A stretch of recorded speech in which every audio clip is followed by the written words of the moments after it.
Hello everyone, board में आप सभी का स्वागत है।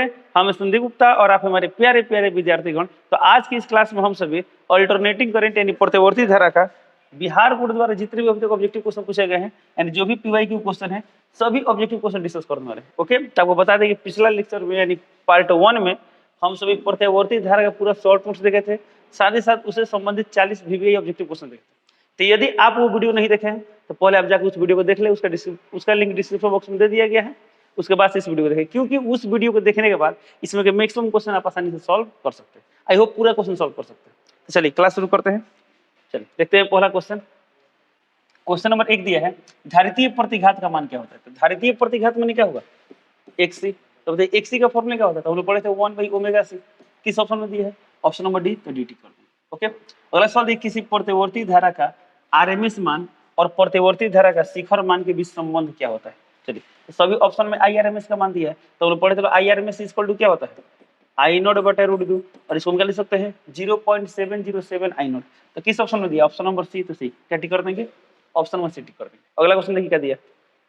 अगला क्वेश्चन दिया, कोणीय आवृत्ति ओमेगा वाले प्रत्यावर्ती धारा परिपथ में L प्रेरकत्व वाले प्रेरक द्वारा उत्पन्न प्रेरणिक प्रतिघात यानी आपसे XL का मान पूछा है। तो XL का फॉर्मूला क्या होता है, ω/L। तो किस ऑप्शन में दिया ω/L, ऑप्शन नंबर बी में दिया है, तो BT करेंगे। BT करेंगे, BT करेंगे। अगला क्वेश्चन दिया है, प्रत्यावर्ती धारा परिपथ में यदि धारा I और वोल्टेज के बीच कलांतर फाई हो तो धारा का वाटेहीन घटक क्या होगा। वाटेहीन माने क्या होगा, कार्यहीन घटक। तो हम लोग पढ़े थे लोग IRMS साइन फाई को क्या बोलते हैं लोग, कार्यहीन घटक बोलते हैं। IRMS cos फाई को हम लोग क्या बोलते हैं लोग, कार्यकारी घटक बोलते हैं। ठीक है, तो किस ऑप्शन में से दिया, साइन फाई किसने दिया, तो ऑप्शन ने दिया cos फाई नहीं होगा, बी दिया tan फाई नहीं होगा, सी में दिया I sin phi, option number क्या होगा सी। तो सी टिक कर देंगे। ओके, अगला क्वेश्चन देखते हैं।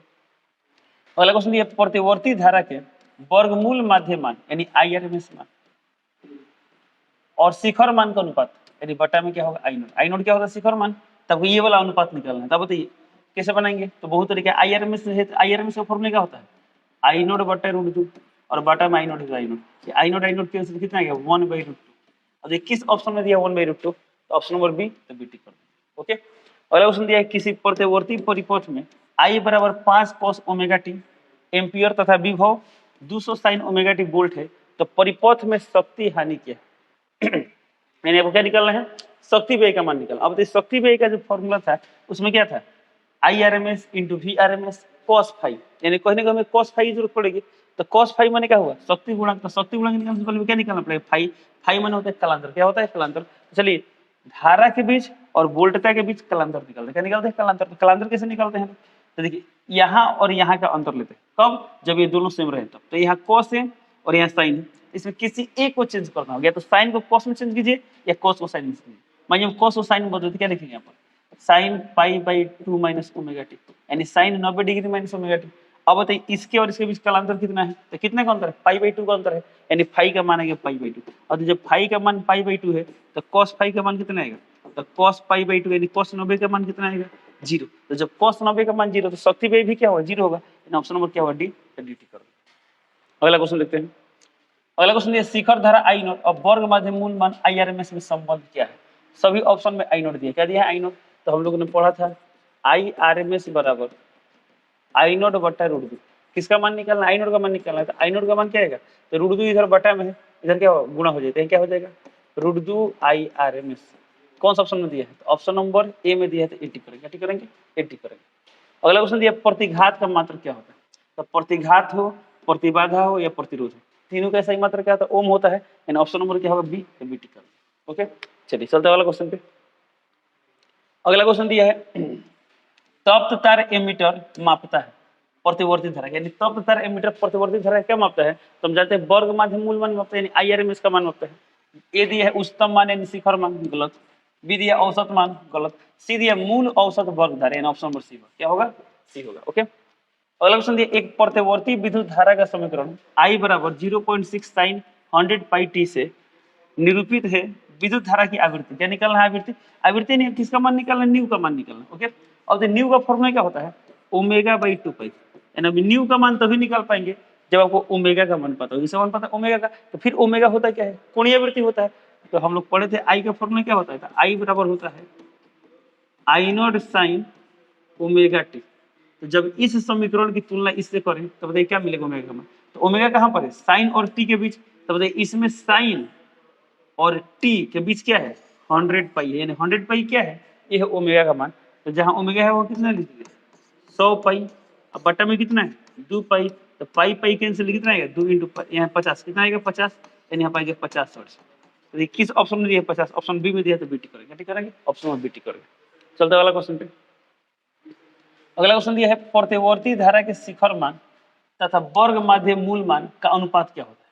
अब शिखर मान मतलब आई नॉट, अब वर्ग माध्य मूल मान मतलब आई आर एम एस, दोनों का निकालना है अनुपात। अनुपात का मतलब क्या हुआ, ऊपर आई नोट, तो सोच ऐसे भी आप सोच सकते हैं आई नोट का मान बड़ा होता है, आई आर एम एस का मान कम होता है, और रूट 2 आता है फॉर्मुला में, ऊपर होगा रूट 2 तो नीचे आएगा 1। अब जो सॉल्व होकर निकाल सकते हैं, क्या कर सकते हैं सॉल्व होकर निकाल सकते हैं। तो इसका आंसर आएगा रूट 2/1, यानी ऑप्शन नंबर क्या होगा बी, तो बीटी करेंगे, क्या टी करेंगे बीटी करेंगे। ओके, अगला क्वेश्चन दिया एक प्रतिवर्ती धारा की शिखर वोल्टता 440 वोल्ट, ध्यान शिखर वोल्टता मतलब क्या हुआ वी नॉट, वी नॉट का मान दिया है 440 वोल्ट। तो बोला गया है इसकी आभासी वोल्टता, आभासी वोल्टता बोले या वर्ग माध्य मूल मान बोले, दोनों का मतलब सेम होता है। यानी आपको इसमें क्या निकालना है वी आर एम एस का मान निकालना है। अब आप बताइए वी आर एम एस का फॉर्मूला क्या होता है, वी नॉट बाई रूट 2 होता है। अब वी नॉट का मान क्या दिया 440, तो 440 अब बटा में रूट 2, तो किसी ऑप्शन में ऐसा दिया है नहीं दिया है, तो इसका हर परिमेयकरण क्या करेंगे, हर परिमेयकरण, तो नीचे रूट 2 क्या करेंगे रूट 2 नीचे ऊपर गुणा कर देंगे। अब तो ऊपर कितना आ गया 440 रूट 2 अब बटा रूट 2 कितना है 2, अब 2 से इसे काटेंगे तो कितना आएगा यहाँ पाएगा 220 रूट 2। तो किस ऑप्शन में दिया 220 रूट 2, ऑप्शन नंबर दिया सी, तो सी क्या टिक करेंगे ऑप्शन नंबर सी टिक करेंगे। ये सवाल कब आया था 2012 एनुअल एग्जाम में आया था। ओके, ये सवाल कब आया था 2015 एनुअल एग्जाम में आया था। ठीक है, तो आई होप इसका मतलब आप जानते होंगे इसका मतलब क्या होता है। चलिए आगे बढ़ते हैं। अगला क्वेश्चन दिया है एक प्रत्यावर्ती धारा का समीकरण I बराबर 60 साइन 100 पाई टी में धारा के मूल माध्य वर्ग का मान क्या होगा। मूल माध्य वर्ग बोले या चाहे वर्ग माध्य मूल मान बोले, दोनों का मतलब सेम है। यानी आपसे इसमें पूछा गया आई आर एम एस का मान क्या होगा। अब आई आर एम एस निकालना है, इसका फॉर्मूला क्या होता है आई नोट बटा रूट 2। अब ये सवाल कब बनेगा जब आपको आई नोट का मान पता रहो तो भी बनेगा। तो अब आई नोट का मान कैसे निकालेंगे, तो आई का हम लोग फॉर्मूला क्या पढ़े थे लोग, आई बराबर आई नोट साइन ओमेगा टी। यदि इसकी तुलना इसे करें तो आई नोट कहाँ पर है साइन के पहले, तो इसमें साइन के पहले क्या 60 है, यानी आई नोट का मान कितना है 60 रहेगा। तो जहाँ आई नोट लिख देंगे 60 अब बटा रूट 2। किस ऑप्शन दिया 60 बटा रूट 2 नहीं दिया है। अब देखिए यहाँ पर दिया 60 रूट 2, ये तो होगा नहीं, बी दिया है 30 ये भी नहीं हुआ, सी है 100 ये भी नहीं हुआ, डी तो 100, डी क्या दिया 0 ये भी नहीं हुआ। तो इसका मतलब क्या हुआ ये चारों ऑप्शन गलत है। तो 60 बार यदि इसका हर परिमेयकरण भी आप करें तो कितना आएगा, इसका मान है 30 रूट 2, कितना आएगा 30 रूट 2, या किसी ऑप्शन में दिया है नहीं दिया, यानी चारों ऑप्शन क्या है गलत। अगला क्वेश्चन देखते हैं एक पूरे चक्र में प्रतिवर्ती धारा का माध्य मान क्या होता है। तो एक पूरा चक्र में यानी एक आवर्त काल में प्रतिवर्ती धारा का माध्य मान क्या होता है 0 होता है, यानी ऑप्शन नंबर लिखेंगे डी। अब बताइए आपको प्रतिवर्ती धारा बोले या प्रतिवर्ती वोल्टता बोले या प्रतिवर्ती ईएमएफ बोले, तीनों के केस में आंसर क्या आएगा सेम आएगा। ओके, चलिए आगे बढ़ते हैं। अगला क्वेश्चन दिया विद्युत लेपन में व्यवहार आने वाली धारा क्या होती है। अब देखिए विद्युत लेपन क्या होता है, तो विद्युत लेपन में विद्युत अपघटन की प्रक्रिया होती है। और आप पढ़े विद्युत अपघटन की प्रक्रिया किस धारा द्वारा होती है, दिष्ट धारा द्वारा होती है। और दिष्ट धारा को हम लोग क्या बोलते हैं डीसी बोलते हैं। क्या बोलते हैं डीसी, तो ऑप्शन ए दिया है डीसी, बी दिया है एसी, सी दिया है डीसी और एसी दोनों, डी दिया ऑप्शन नंबर ई होगा क्या होगा ए। तो बता दें डीसी करंट क्या करता है विद्युत लेपन में, माने विद्युत लेपन में जो क्या करते हैं विद्युत अपघटन क्रिया कराते हैं किसी द्वारा कराते हैं डीसी द्वारा। ठीक है, तो ऑप्शन नंबर ए होगा। इस सवाल कब आया था 2024 यानी इस साल एक क्वेश्चन है वो एग्जाम। ओके, अगला सवाल है शक्ति गुणांक के लिए निम्नलिखित में कौन संबंध सही है। अब शक्ति गुणांक का परिभाषा में क्या पढ़े थे, तो किसी एसी परिपथ में वास्तविक शक्ति भी है, तो वास्तविक लेकिन यहाँ पर लिखा है अर्थात, क्या लिखा है अर्थात, तो वास्तविक को भी हम लोग बोलते हैं अर्थात। तो ये अर्थात शक्ति भी है और बटा आभासी शक्ति भी, इसी का अनुपात को हम लोग क्या बोलते हैं शक्ति गुणांक बोलते हैं। तो ऑप्शन ए में दिया है गुणा किया है तो गलत, बी में शक्ति गुणांक इक्वल टू आभासी बटा अर्थात, देखिए हमें चाहिए अर्थात बटा आभासी, ये भी गलत। सी में दिया अर्थात माध्य शक्ति बटा आभासी, इन ऑप्शन नंबर सी क्या टिक करेंगे ऑप्शन नंबर सी टिक करेंगे। ओके, चलते अगला क्वेश्चन पे। अगला क्वेश्चन दिया एल आर परिपथ की शक्ति गुणांक क्या होता है। अब बताइए तो शक्ति गुणांक का फॉर्मूला हम लोग क्या पढ़े चलो आर बटा जेड, तो एक फॉर्म ऊपर होना चाहिए आर, तो यहाँ आर तो ऊपर है नहीं तो गलत, इसमें आर गुणा में ये भी गलत, इसमें ऊपर आर नहीं गलत, ऑप्शन नंबर बी क्या होगा बी का, इसमें ऊपर आर दिया है, तो सिर्फ आपको ध्यान में इतना भी हो ना तब इसमें सही आंसर हो जा सकता है। ओके, बट आपको एग्जैक्टली करेक्ट आंसर पता होना चाहिए। तो क्या होता है पता है ना आपको, जेड का मान क्या होता है एल आर परिपथ के लिए होता है on the root R square plus X L है ना, तो एक्स एल का स्क्वायर, एक्स एल का फॉर्मूला क्या था ओमेगा एल, क्या हो जाएगा ओमेगा स्क्वायर एल स्क्वायर, ऊपर क्या है आर, तो आर यानी आर बटा इतना, यानी ऑप्शन नंबर कौन होगा बी, तो बी टिक कर देंगे। ओके, अगला क्वेश्चन दिया एल आर परिपथ की प्रतिबाधा, प्रतिबाधा यानी जेड का मान पूछा था, जेड का फॉर्मूला क्या होता है under root R square plus, अब इसमें एक्स सी है कि एक्स एल है, ओनली एल है यानी एक्स एल होगा, तो एक्स एल का फॉर्मूला क्या होता है ओमेगा एल का स्क्वायर, किस ऑप्शन में से देखिए तो आर स्क्वायर, तो रूट नहीं है तो खत्म, इसमें रूट नहीं है खत्म, इसमें रूट है, इसमें स्क्वायर नहीं है भी खत्म, यानी ऑप्शन नंबर डी, तो डी है। ओके, किसको हम लिख सकते हैं ना omega square L square, option number क्या होगा डी।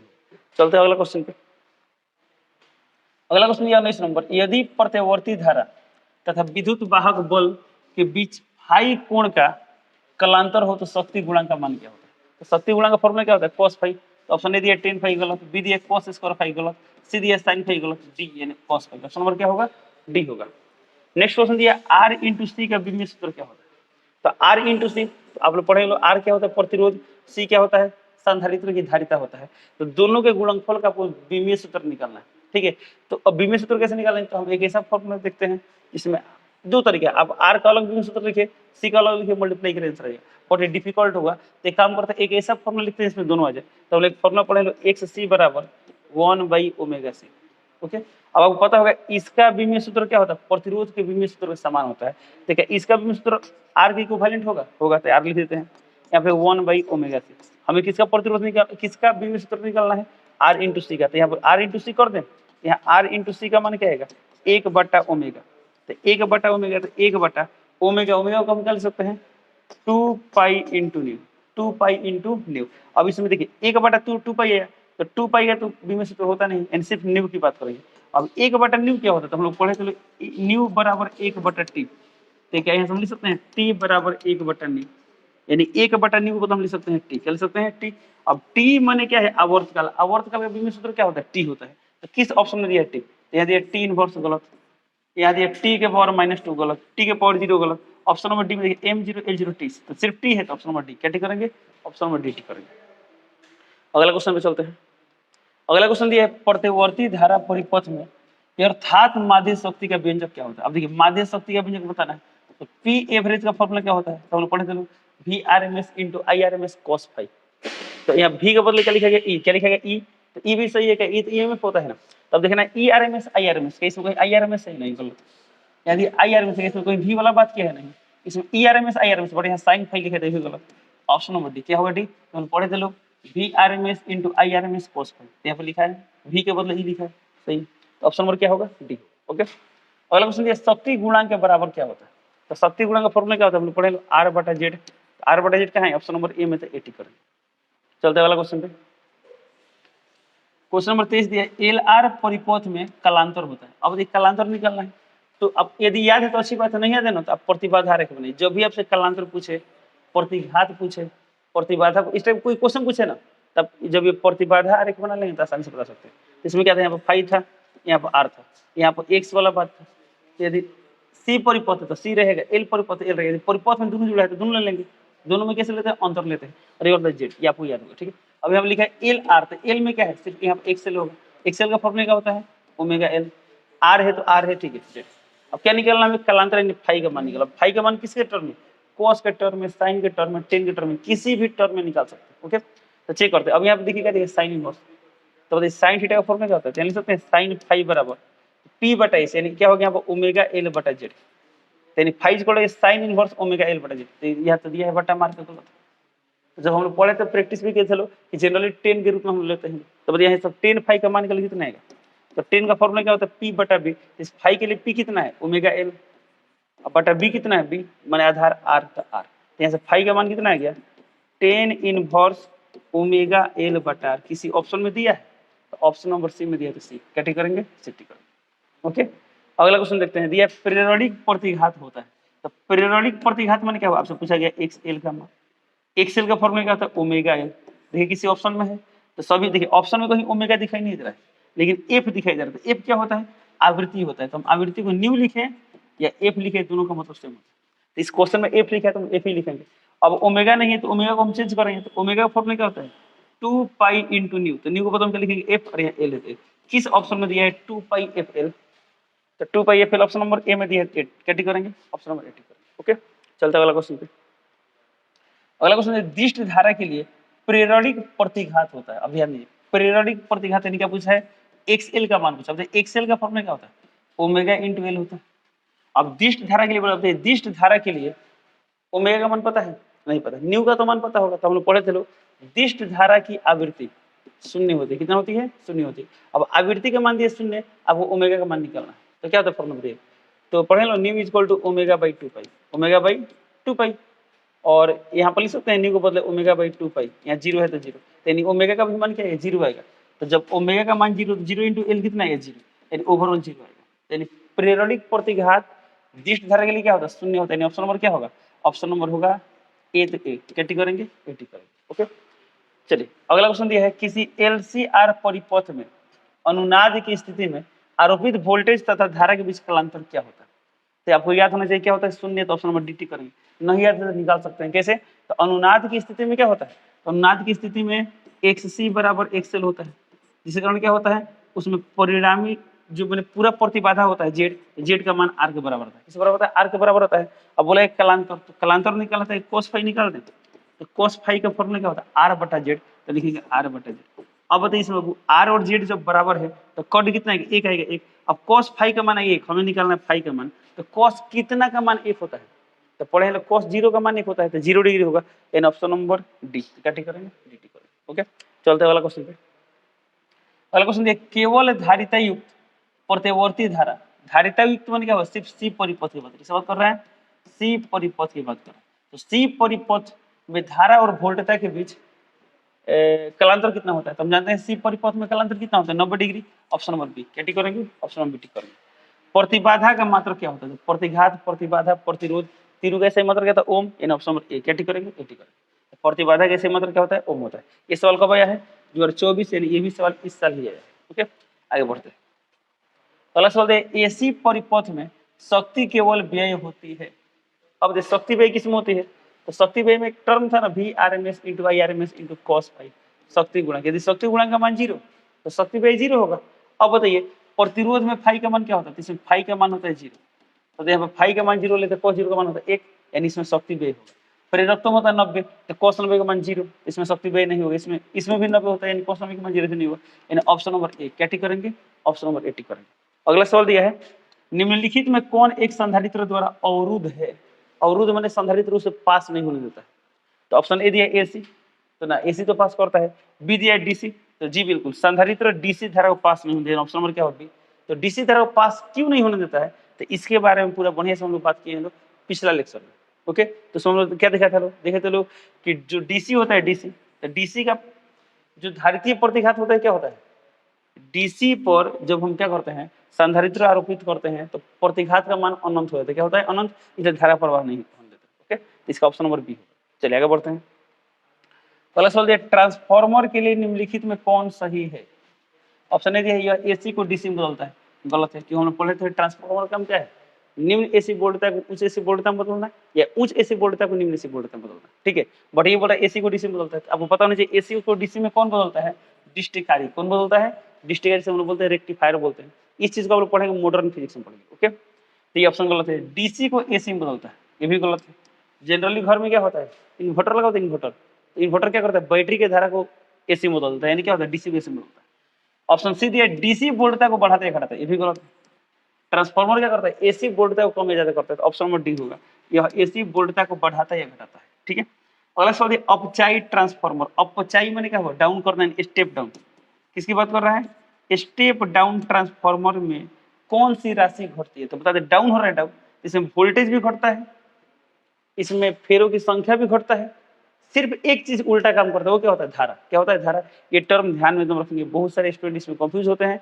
और वोल्टेज घटता है, इसी तरह धारा घटता है, समझ लेते हैं और गलती करते हैं। ठीक है, तो देखिए इसमें बोला है कौन सी राशि घटती है, ऑप्शन ए धारा, नहीं धारा बढ़ती है, ऑप्शन ए गलत है। वोल्टेज ही बिल्कुल, ऑप्शन नंबर बी, क्या टिक करेंगे, बी, यानी वोल्टेज घटती है, शक्ति में कोई बदलाव नहीं होता है। तो जनरली हम लोग ये पढ़े, हम लोग क्या पढ़े, आदर्श ट्रांसफार्मर के बारे में ही पढ़ेंगे। चलिए, तो ऑप्शन नंबर बी होगा, क्या होगा, बी होगा। आगे बढ़ते हैं। अगला सवाल दिया, किसी ऊंचाई यानी स्टेप ऑफ ट्रांसफार्मर के प्राइमरी और सेकेंडरी कुंडली में क्रमशः N1 और N2 लपेट है, यानी फेरों की संख्या। तो प्राइमरी में N1, सेकेंडरी में N2, तो अब ट्रांसफार्मर क्या है, स्टेप अप। तो पता है ना, स्टेप अप माने बढ़ाना है, तो दूसरा में फेरों की संख्या बढ़ जाएगी, यानी N2 का मान अधिक करना है। तो ऑप्शन ए में दिया N1 का मान अधिक, गलत। बी में दिया N2 का मान अधिक, यानी ऑप्शन नंबर बी। क्या ठीक करेंगे? ऑप्शन नंबर बी ठीक करेंगे। अगला क्वेश्चन दिया डायनेमो के कार्य का सिद्धांत आधारित है। तो डायनेमो का कार्य सिद्धांत किस पर आधारित है? तो हमने पढ़े विद्युत चुंबकीय प्रेरण पर, ऑप्शन नंबर क्या बी। ये भी सवाल देखिए कब आया, 15 में आया, 2016 में आया, 19 में, 2024, यानी ये भी सवाल इस साल आया है। ठीक है, तो जान लीजिए प्रत्यवर्ती धारा जो चैप्टर है बहुत महत्वपूर्ण है। देख रहे हैं ना इस साल कितना सवाल आ गया। चलिए आगे बढ़ते हैं। एक मिनट, अगला क्वेश्चन दिया है, ओके। नेक्स्ट क्वेश्चन दिया है ट्रांसफार्मर में परिणमन अनुपात क्या होता है? परिणमन अनुपात मैंने क्या होता है? Transformation ratio. तो क्या होता है? सेकेंडरी बटा प्राइमरी। जब वोल्टेज रहता है तो लेते हैं सेकेंडरी बटा प्राइमरी, फेरों की संख्या होता है तभी लेते हैं सेकेंडरी बटा प्राइमरी। सिर्फ धारा के किसी उल्टा करते हैं। तो इसमें देखिए सब ऑप्शन में वोल्टेज की बात किया है, तो सेकेंडरी बटा प्राइमरी ऑप्शन नंबर ए। क्या ठीक कर देंगे? ऑप्शन नंबर ए ठीक कर देंगे। अगला क्वेश्चन दिया निम्नलिखित में कौन ऊंचाई यानी स्टेप ऑफ ट्रांसफार्मर के लिए सही है? तो वोल्टेज का बात किया है ना, तो स्टेप ऑफ यानी सेकेंडरी में वोल्टेज बढ़ेगा, तो सेकेंडरी में कम दिया है तो गलत है। यहाँ सेकेंडरी में अधिक है, ऑप्शन नंबर बी। क्या ठीक करेंगे? ऑप्शन नंबर बी ठीक करेंगे। अगला क्वेश्चन देखते हैं। अगला क्वेश्चन देखिए एक ऊंचाई ट्रांसफार्मर के द्वितीय कुंडली में धारा का मान, ध्यान देंगे अब धारा की बात किया है, ऊंचाई यानी स्टेप ऑफ है, तो जब ये स्टेप ऑफ ट्रांसफार्मर है तो दूसरा में धारा का मान क्या होगा? कम होगा। क्या होगा? कम होगा। ऑप्शन ए बराबर बी दिया है, कम तो कम। क्या ठीक करेंगे? ऑप्शन नंबर बी ठीक करेंगे। ओके, चलते हैं अगला क्वेश्चन में। चलिए क्वेश्चन कंप्लीट। ओके चलिए, तो इस तरह करके क्या हुआ, जितना भी बिहार बोर्ड अभी तक प्रत्यावर्ती धारा से क्वेश्चन पूछा गया ऑब्जेक्टिव में वो सभी कंप्लीट होता है। तो इसी तरह वीडियो कंप्लीट करते हैं, मिलते हैं अगले क्लास में, तब तक के लिए जय हिंद।